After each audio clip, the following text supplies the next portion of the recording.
Welcome back. This video is about modifier in Universe. The theme of modifiers is pretty complex, so this video is separated in two videos.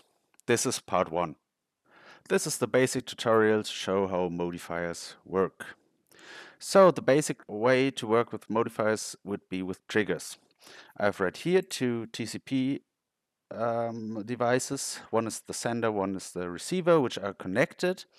I've here two buttons. One is to say hello, the other is to say hi, and I have a comment label. So I take a trigger, make the receiver, print incoming. And now when I click on say hello, it says hello. And when I click on say hi, it says hi. But that's not enough for us now. What we want to do now is work directly with the receiver. So we remove the label and we take our device, the TCP receiver, and put it right on our stage. This can be done with nearly every connector. You can use it with Pandora's box or watchout to see, for example, the time code and to get the information from the program, for example. So now we can take a label and connect it to the TCP receiver. And as you can see, it says hello or hi. Now what we want to do is use the modifiers. We want to add something, so we take the text modifier, drag it, drop it, pull it over here, and say method add, and say folks. Now I get another label. Connected. And it says hello folks or hi folks. So, but that's still not enough for us today. I want to control with these two commands, these two blocks. So I take a decision modifier, pull it from our modified text. So if I add now if A is hello folks, and then I can go right here and add an else if condition, and if A is hi folks would be my next decision. I have to click right here on the dots to make them green to verify them.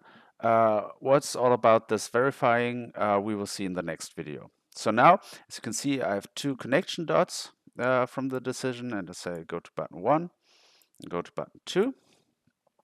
Now if I click say hello, you can see it goes on the first button. If I say hi, it goes to the second button. Hello,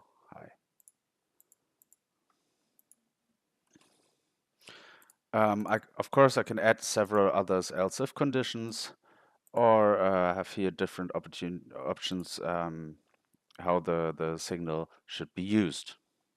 So let's say we want to use this for a watchout device, for example. So we take a button, give it the watchout device, and say, for example, go to Control Q.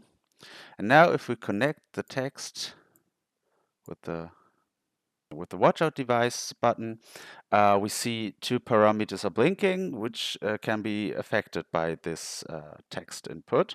So let's choose this parameter and say, now we have the decision between data only and data and execution. So first let's say data only. And as you can see here, it prints hello folks or hi folks. Now I can change my decision between data and execution right here. Convert it. And now, if I push the button, the button is also executed. So as you can see, it's also fired right there. And still it prints hello or hi folks in it. That is how you can use incoming data and modify it and directly use it into specific programs or devices.